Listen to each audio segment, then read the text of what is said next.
Les premiers à s'élancer vers la planète rouge sont bien évidemment les soviétiques, dès 1960. Après une série d'échecs au lancement, Mars 1 prend la route de Mars fin 1962. Elle cesse d'émettre à mi-parcours. 2 ans plus tard, la NASA lance Mariner 4. La petite sonde est la première à être encore active lors de son survol. Elle envoie 21 images de la surface martienne, des données sur l'atmosphère. Stupeur! Il n'y a pas de canaux sur Mars, mais des cratères, et la pression atmosphérique est 10 fois plus faible que prévu. Le rêve d'une vie martienne évoluée disparaît. Mariner 6 et 7 renouvellent l'exploit en 1969, puis Mariner 9 devient le premier satellite artificiel de Mars en 1971 et dresse la carte de la planète.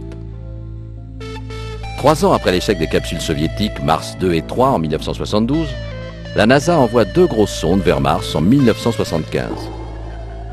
Chaque Viking se compose d'un orbiteur qui se place en orbite autour de Mars et d'un atterrisseur qui se pose en douceur à la surface et nous fait découvrir le paysage martien.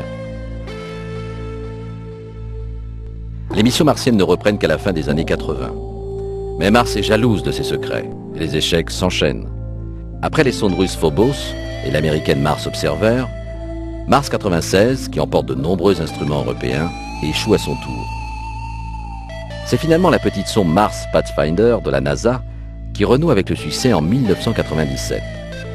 Son petit robot Sojourner est le premier à rouler sur Mars. L'exploration a repris de plus belle depuis 1998. Global Surveyor, puis Mars Odyssey, dresse une carte détaillée de Mars. La fenêtre de 2003, très favorable, voit partir 2 rovers de la NASA et surtout Mars Express, la première sonde européenne.